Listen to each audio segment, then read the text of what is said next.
Bueno, muy buenas tardes. Sé que ha sido un día bastante largo y están un poco cansados. Vamos a tratar de ir breve, dando un par de tips acerca de los temas que nos corresponden ir abordando en esta tarde de hoy. Todos son médicos generales que están aquí entrenándose y capacitándose para poder prestar atención al más alto nivel. Entonces, vamos a hablar un poquito sobre consideraciones generales o especiales. Y entre los objetivos que tenemos es describir el diagnóstico y tratamiento de la embolia pulmonar, algunas de las causas más frecuentes de complicaciones que se pueden presentar en unidad de cuidados intensivos. Describir el tratamiento profiláctico para el tromboembolismo venoso, enumerar los principales tratamientos de la hemorragia digestiva, describir la profilaxis de la gastritis por estrés, resumir los principios de tratamiento de las intoxicaciones y repasar el tratamiento de la crisis hipertensiva, al igual que tener en cuenta que todas las pacientes críticamente enfermas pueden tener hipertensión intraabdominal, saber cómo es el diagnóstico y a la vez también cuál sería parte del tratamiento. Son los objetivos de este capítulo. Vamos a empezar entonces con, como es en estos casos, siempre la metodología de estos cursos de Fundamental. Empezamos con un caso clínico que lo vamos a ir desglosando y aplicando entonces lo que ustedes ya han revisado, han estudiado y que obviamente conocen hace mucho tiempo, pero poniéndolo en práctica desde el punto de vista de pacientes críticamente enfermos. Tenemos una mujer obesa con un índice de masa corporal de 40, con abuso de tabaquismo e insuficiencia cardíaca, que se queja de disnea, dolor torácico pleurítico derecho. Sus signos vitales, una frecuencia cardíaca de 110, saturando 89% de aire ambiente y 94% con una cánula a 3 litros por minuto. Sin infiltrados radiográficos en la radiografía de tórax. ¿Qué les parece hasta el momento esto? ¿Qué factores de riesgo tiene esta paciente para algún tipo de complicaciones que la lleve a una insuficiencia respiratoria? Obesidad, tabaquismo y una falla cardíaca, ¿correcto? ¿Cierto? ¿Y esta insuficiencia respiratoria responde a oxígeno o no responde a oxígeno? Responde parcialmente a oxígeno, por lo menos a la terapia inicial, 3 litros por minuto, elevó su saturación, o sea que responde a oxígeno. Eso nos va guiando a pensar cuál es el posible diagnóstico de esta paciente. Bien, ¿qué factores de riesgo tiene esta paciente que sugieran posible embolia pulmonar? Ya lo fuimos repasando. Dijimos que índice de masa corporal, dijimos que esta paciente es fumadora crónica y también falla cardíaca. De lo que revisaron, ¿qué otros factores de riesgos existen que pueden condicionar que un paciente desarrolle un embolismo pulmonar? Encamamiento prolongado, ¿qué más? Cirugías mayores, excelente. ¿Qué otra cosa? Trauma. Trauma y trauma craneoencefálico son factores de riesgo que nos pueden llevar a desarrollar un embolismo pulmonar, ¿correcto? Esta paciente tiene por lo menos unos 3 factores de riesgo. Hallazgos clínicos que puedan sugerir un posible embolismo pulmonar.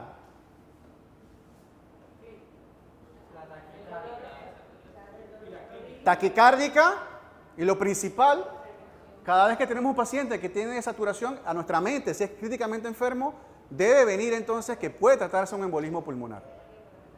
¿Qué más? La disnea responde a oxígeno, como habíamos dicho inicialmente. El dolor torácico pleurítico es importante, ¿sí? Puede ser hallazgos que nos puedan sugerir que este paciente tiene un problema pulmonar dentro de los cuales se encuentra el tromboembolismo.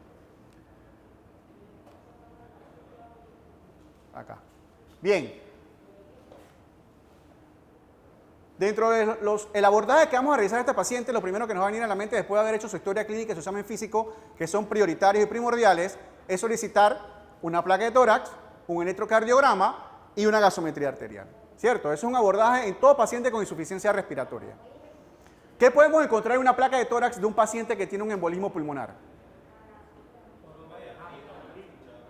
Embolismo pulmonar. Lo más común, una placa normal. ¿Sí? Pero en ocasiones podemos encontrar un hallazgo que se dice que puede ser patognomónico en las placas de tórax de un embolismo pulmonar. ¿Quién recuerda o quién? Correcto, ¿sí? Entonces, aquí tenemos entonces una opacidad en cuña que nos habla de un infarto pulmonar que no se presenta en todas las pacientes que tienen un embolismo pulmonar. Recuerden que eso depende de a qué nivel o qué arteria fue afectada qué tamaño es el trombo y así nos vamos a encontrar o no los hallazgos radiográficos y la clínica del paciente. Y eso es importante. Un paciente que no tiene tantos síntomas y que no está desaturando no significa que no tenga un posible tromboembolismo pulmonar. ¿Qué vamos a encontrar en el electrocardiograma? Taquicardia sinusal, que es uno de los principales hallazgos o lo más común que encontramos en un paciente, pero que tampoco es patognomónico. ¿Qué otra cosa podemos encontrar? S1, Q3, T3, correcto, también lo podemos encontrar en el electrocardiograma, pero recordar que el que no lo tenga no me excluye el diagnóstico. Y en la gasometría arterial, ¿qué vamos a encontrar? Va a estar hipoxémica. Si está hipoxémica, generalmente van a estar taquimneicos. ¿Y cómo va a estar el PCO2? Voy a estar lavando el PCO2, por lo tanto voy a tener un CO2 disminuido. ¿Correcto? Entonces, esta gasometría nos ayuda a saber el nivel de hipoxemia que tiene el paciente. Si ha comprometido también elevando el lactato, nos dice que esta hipoxemia es importante que empiece un metabolismo anaeróbico en el paciente. Recordar siempre que aunque no tengamos hipoxemia, podemos estar ante un tromboembolismo pulmonar y que por eso la sospecha clínica, valorando los factores de riesgo que tiene el paciente, el examen físico que hagamos con ella, nos permite ir indagando, investigando hasta que demos con el diagnóstico. ¿Qué pasos diagnósticos se deben tomar entonces ante este escenario clínico? Usted está sospechando que tenemos un tromboembolismo pulmonar. ¿Cuál sería el abordaje? Ok, angiotomografía, ¿qué más? Dímero D, ¿qué más? ¿Qué otras modalidades podemos utilizar?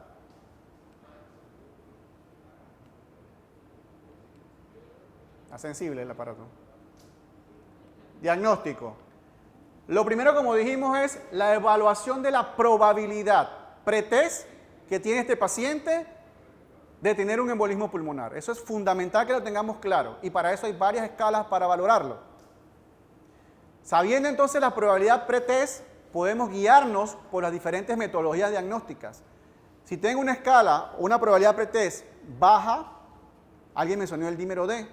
El dímero D me puede ayudar a saber si sigo o no en el abordaje diagnóstico buscando un posible tromboembolismo, ¿verdad? Si tengo una probabilidad pretest elevada, definitivamente tengo que pasar a una modalidad diagnóstica precisa y certera, como mencionó el colega, una angiotomografía. Y vamos a ir desarrollando las diferentes modalidades que tenemos.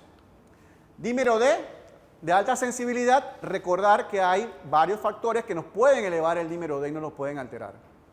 Entre los cuales tenemos una cirugía reciente, pacientes con trauma, pacientes embarazadas, pueden tener un dímero D elevado previamente. Pero nos ayudaría también por su alto valor predictivo negativo.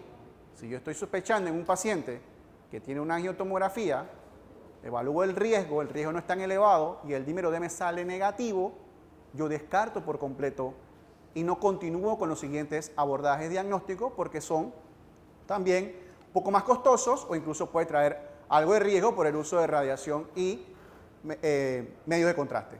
Entonces tenemos entre los cuales el centelleo de ventilación-perfusión, difícil conseguirlo, no está a toda hora.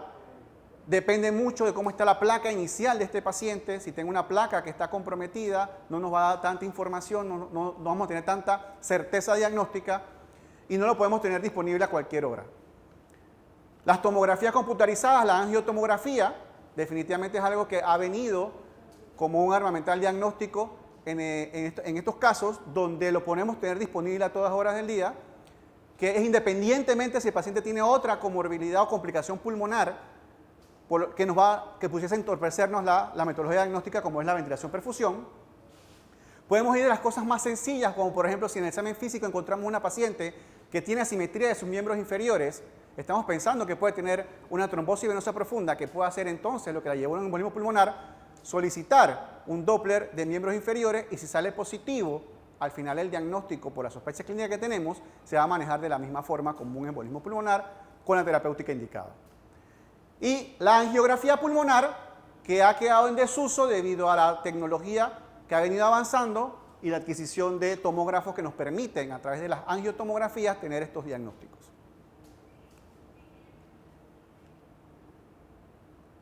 Bueno, volvamos al caso. Mujer obesa con disnea y dolor torácico pleurítico. Frecuencia cardíaca de 110, saturando 89% del ambiente y el 94% con cánula a 3 litros por minuto. ¿Qué probabilidad pretest tiene esta paciente de un embolismo pulmonar? ¿Baja o moderada alta? Moderada alta. ¿Qué utilizarían entonces ustedes como valoración diagnóstica para esta paciente? Dímero D. El CAT porque es moderada alta.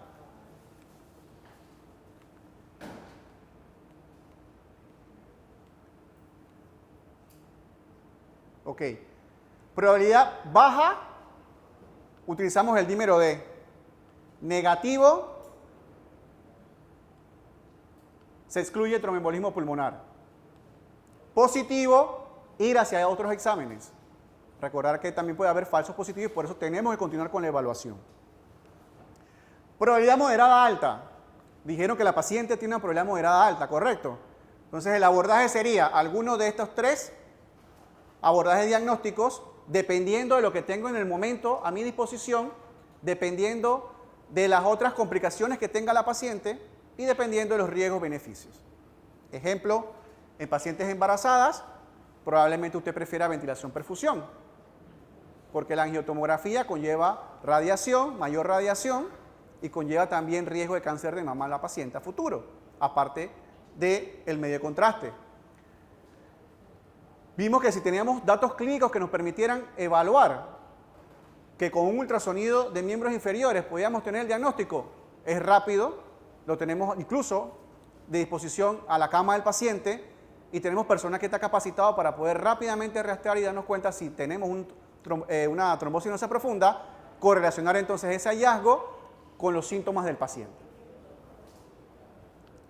Resultado positivo, estos pacientes entonces tenemos el diagnóstico.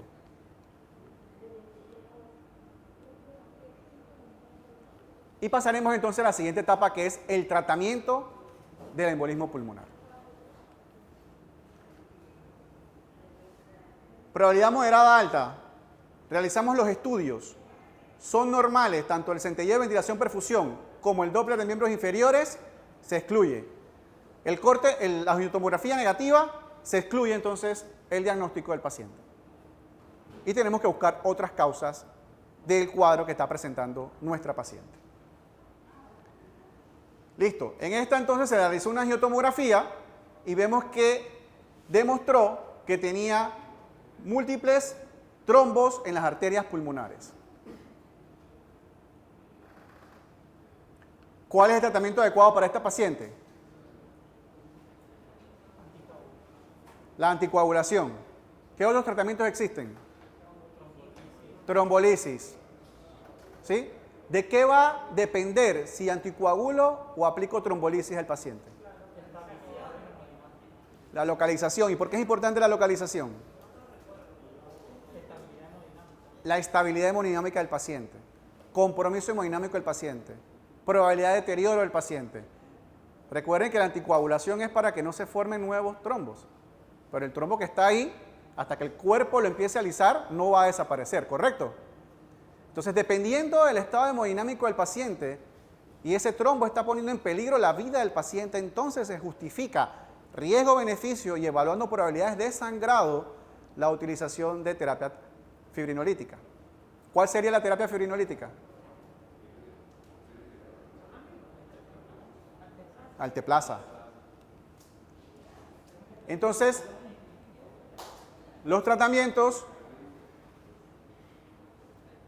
que podemos utilizar, la anticoagulación, los agentes trombolíticos y los filtros de vena cava, dependiendo del paciente que tenga alto riesgo de sangrado y que no pueda ser anticoagulado, para evitar que otros trombos que se vayan a formar terminen comprometiendo al paciente y llevándolo a la muerte. Dentro de los agentes de anticoagulación tenemos las heparinas no fraccionadas, las heparinas de bajo peso molecular, el fondaparinux, los anticoagulantes orales directos y la warfarina. ¿Cuáles serían los medicamentos de elección de anticoagulantes? No los escucho. Heparina de bajo peso molecular. Todos nos sentimos cómodos usando heparina de bajo peso molecular, ¿cierto? Dosis únicas. No hay que estar titulando los niveles. Hay casos especiales, ¿sí? Menos efectos secundarios, menos probabilidad de desarrollar una trombocitopenia asociada a la heparina, ¿sí? Como puede pasar entonces con la heparina no fraccionada. El fondaparinux también tiene esa ventaja en cuanto a la titulación y también nos permite no tener que estar monitorizando laboratorios para asegurarnos que la paciente está anticoagulada. Cosa que sí sucede con la heparina no fraccionada, que tenemos que estar titulando los niveles, que hay mayor riesgo entonces de trombocitopenia asociada a la heparina, ¿sí? Pero que en casos de que necesitamos reversión rápida porque el paciente necesita ser llevado a un quirófano o hay un sangrado, puede ser de elección. ¿En qué pacientes estaría contraindicado entonces la utilización de heparina de bajo peso molecular y se prefiere la heparina sódica no fraccionada? Correcto, los pacientes renales. Entonces, en esos escenarios uno puede tomar en consideración la utilización de la heparina no fraccionada. ¿Sí? Warfarina. ¿Lo utilizaríamos de manera inmediata? Como para anticoagular al paciente. Necesita titular, necesita llevar a ciertos niveles, pero si estamos pensando que este paciente, va a requerir terapia prolongada, una vez que hemos alcanzado cierta estabilidad, podemos empezarlo para ir preparándolo para hacer un switch. 5 días de heparina de bajo peso molecular, INRs arriba de 2, entre 2 y 3, 48 horas consecutivos, entonces podemos hacer el cambio a la warfarina para que el paciente, una vez que un paciente que va a ser dado de alta, pueda continuar entonces con ella. Dijimos entonces que los agentes trombolíticos van a depender mucho de la estabilidad del paciente. Pacientes que están con un shock o tienen riesgo de tener un shock, son pacientes que se benefician del uso de terapia trombolítica.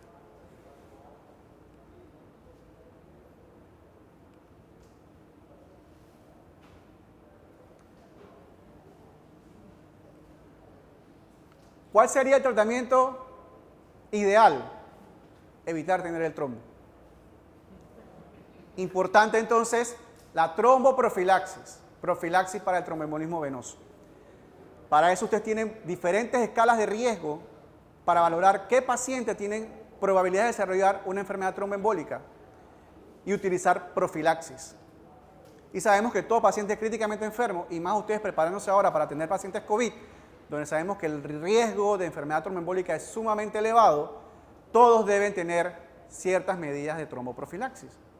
¿Cuáles son las medidas que ustedes han revisado de tromboprofilaxis? Desde lo más básico a lo más complejo.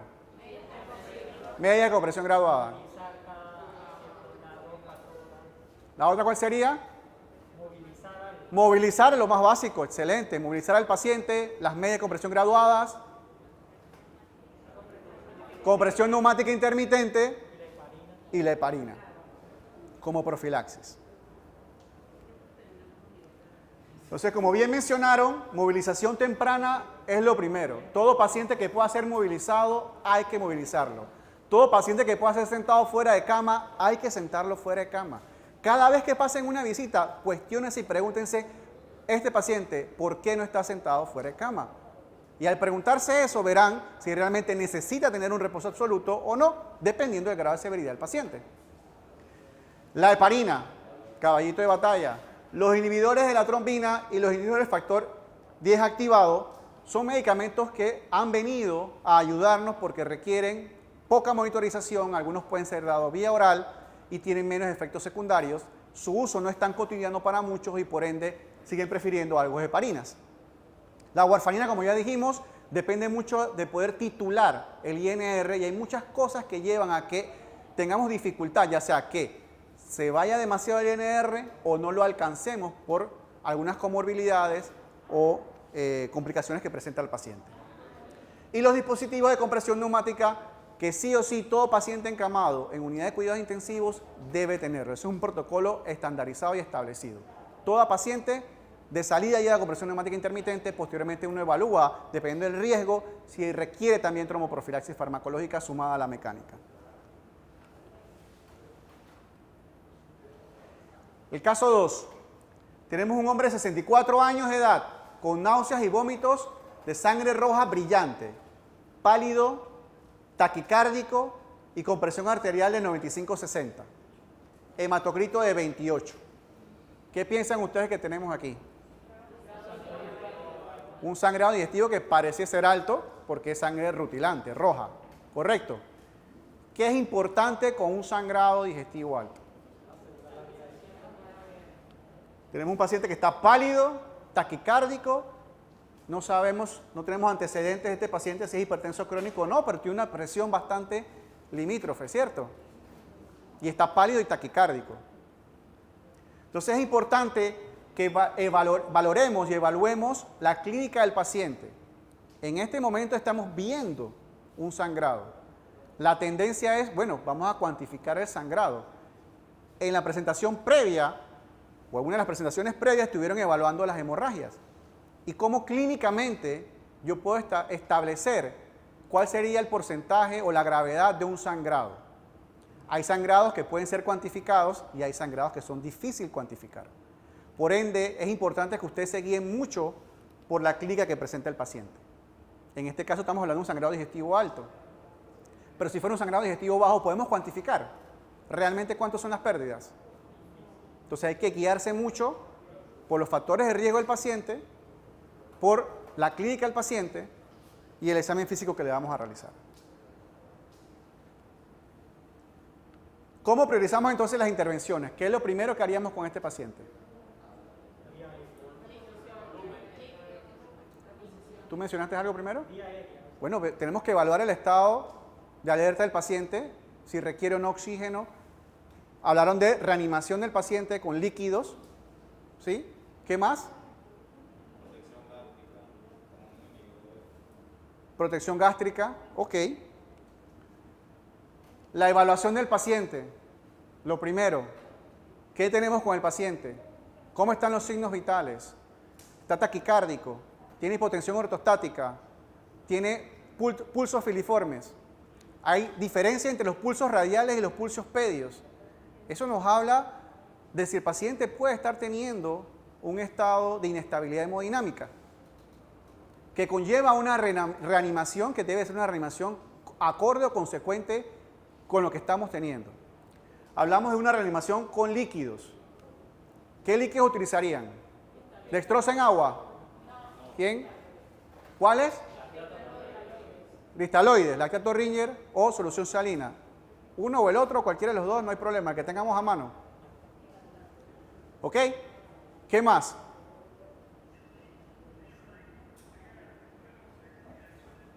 Oxígeno, depende también del paciente, ¿cierto? Tenemos que evaluar entonces esa parte. Oxímetro de pulso del paciente, evaluar si está requiriendo, está comprometida su saturación, producto de estas pérdidas sanguíneas.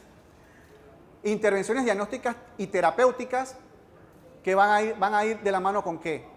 Evaluar primero de qué tipo de sangrado es, cuál sería una de las intervenciones que nos pueden llevar a saber dónde está ubicado el sangrado y que nos permite también tener una medida terapéutica con el mismo.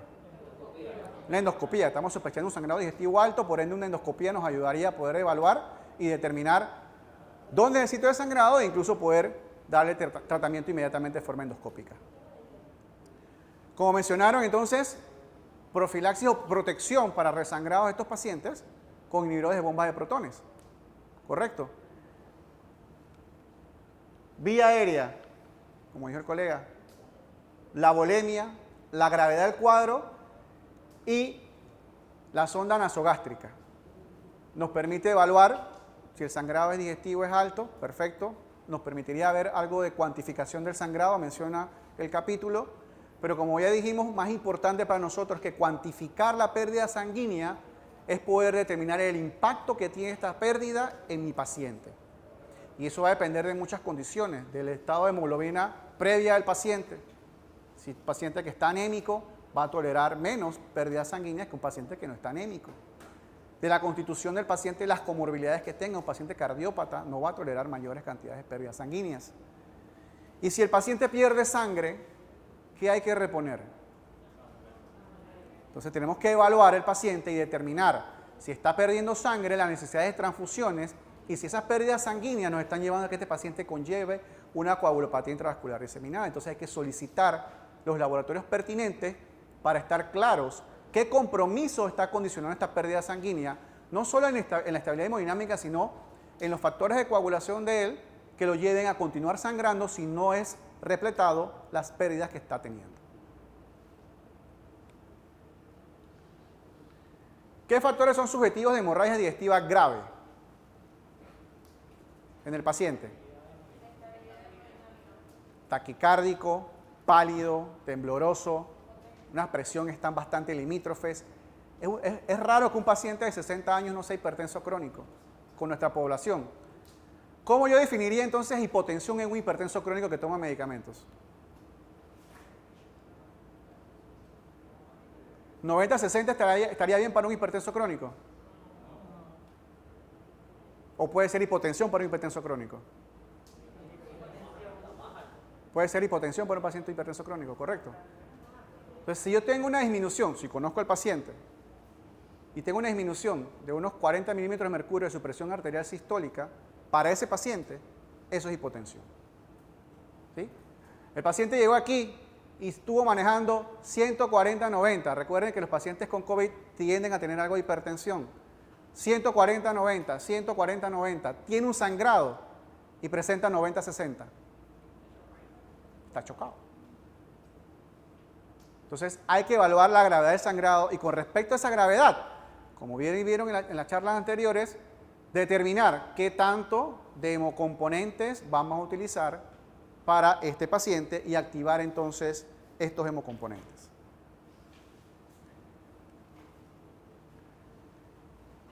Este paciente puede ir deteriorándose rápidamente y por eso es que es importante al momento de detectar que hay algo anormal, el sangrado, el estado de alerta y el compromiso hemodinámico del paciente.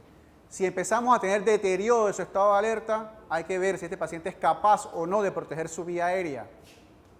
Si no es capaz de proteger su vía aérea y el paciente tiene un deterioro de su estado de alerta, hay que considerar la intubación de este paciente para asegurar esa vía aérea.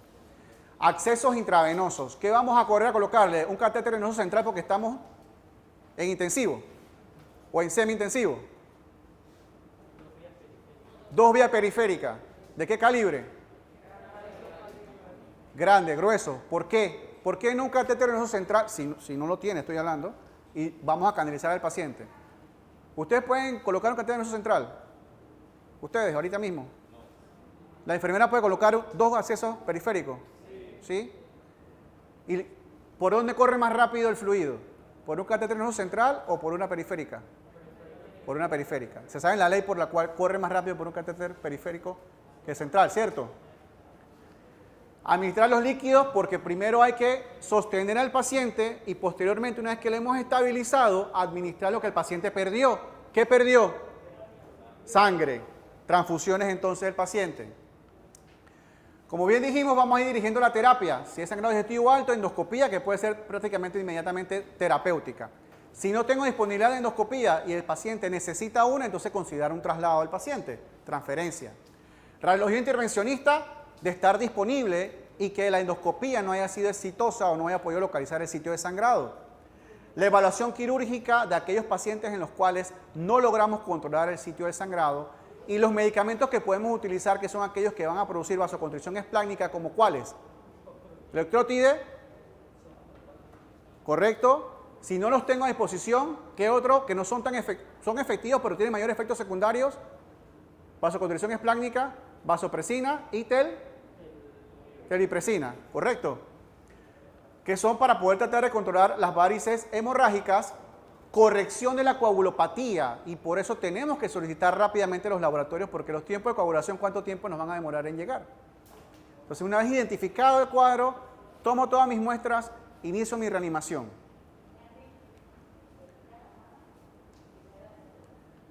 Si tenemos una hemorragia digestiva baja, ¿cómo puede ser tratada?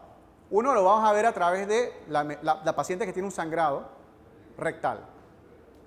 Va a requerir el diagnóstico preciso de ella, generalmente por una angiotomografía o una gamografía de glóbulos rojos marcados para poder determinar dónde está el sangrado.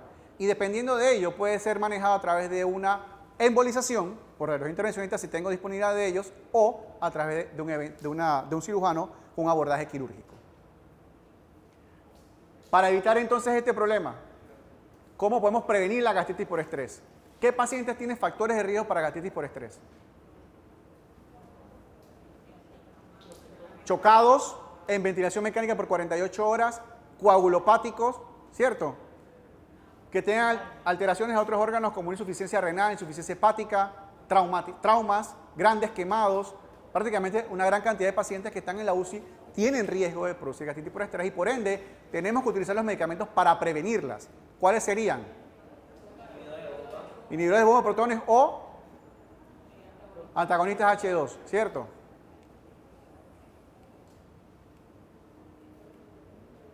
Ok. Mujer joven encontrada después de una fiesta. Caso 3. Dificultad para despertar. Agitada y violenta cuando se estimula.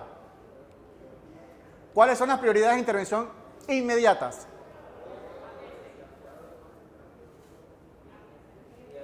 Exacto. Siempre a veces no se van a equivocar. Hay que ver si la paciente puede proteger su vía aérea o no. Tenemos que evaluar entonces el nivel de compromiso que tiene esta paciente. ¿Cuáles son los posibles tóxicos? Viene una fiesta, alcohol, drogas como cuáles, que la pongan a dormir, benzodiazepinas, ¿sí? Narcóticos, es una paciente joven, alucinógenos. Todo esto tenemos que ir sospechándolo y saber entonces qué podemos ir utilizando cuando tienen estos pacientes que le llegan directamente como una urgencia. ¿Cuáles son las prioridades de intervenciones inmediatas? Ya dijimos el ABC, vía aérea y respiración, ver la frecuencia cardíaca y la presión arterial, ya que todas estas drogas van a producir una disminución en sus signos vitales. La glicemia, si no tengo cómo evaluarla, puedo dar un bolo profiláctico. Tiamina la podemos utilizar también en aquellos pacientes que estamos sospechando porque son pacientes que consumen alcohol, pueden tener déficit de tiamina y llevarle una encefalopatía de Wernicke y utilizar la tiamina. Considerar la administración de naloxones si tenemos evidencia que ha ingerido algún tipo de opiáceos, dosis única o si no revierte completamente y tenemos datos de que ha utilizado grandes cantidades, seguir utilizando incluso hasta en infusión.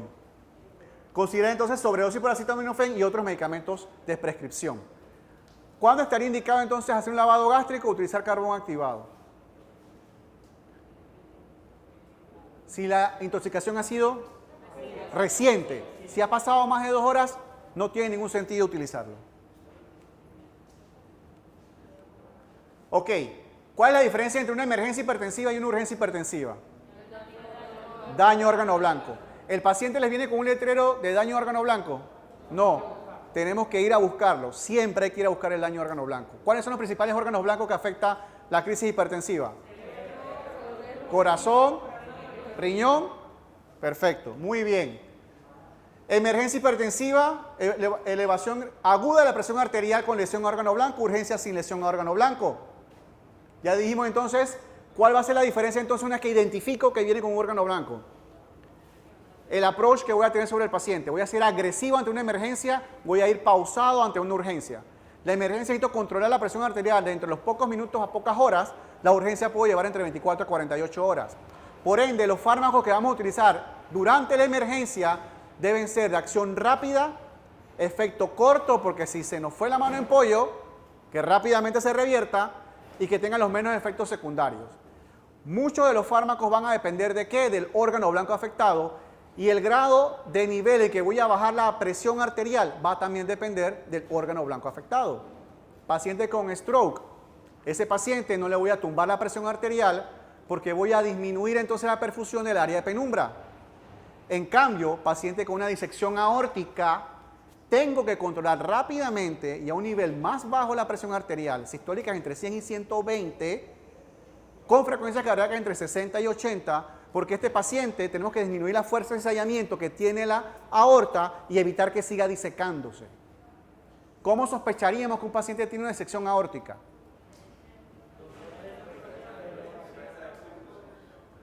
Ok, el pulso, dolor torácico, Emergencia hipertensiva y en la placa, ensanchamiento del mediastino. Como bien dijimos entonces, ¿cuál es el manejo adecuado de disección aórtica?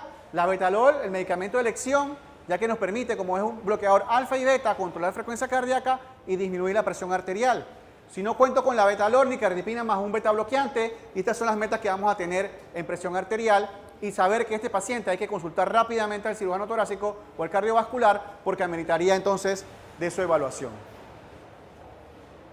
Bien, reconocimiento temprano de la hipertensión intraabdominal.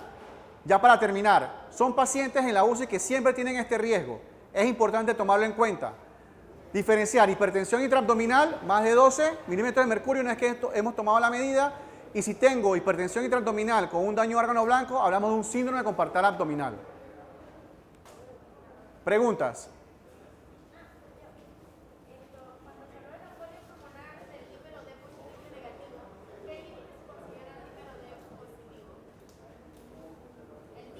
Dímero D positivo. Correcto, arriba de 500. Bien, puntos clave. Inicia la terapia anticoagulante mientras establece el diagnóstico de embolismo pulmonar. Si el paciente está de riesgo, mientras usted va a hacer su abordaje de diagnóstico y permite la anticoagulación, colócale entonces anticoagulación. La endoscopía es importante para el diagnóstico y tratamiento de la hemorragia digestiva alta, fundamental. Instituya profilaxis para el tromboembolismo venoso, gastritis y por estrés. Está indicado y la intoxicación son prioridad la vía aérea, como ya dijimos, y el estado circulatorio, la reanimación. La emergencia hipertensiva disminuye la presión arterial a un nivel seguro en minutos a horas cuando es emergencia hipertensiva y el control de la presión arterial y frecuencia cardíaca es fundamental en la disección aórtica. Monitoriza la presión intraabdominal en pacientes de riesgo de desarrollar hipertensión intraabdominal y síndrome compartimental abdominal. Como ya hicimos la parte de preguntas, con la siguiente exposición, me toca a mí también, vamos a hablar sobre consideraciones especiales en la paciente embarazada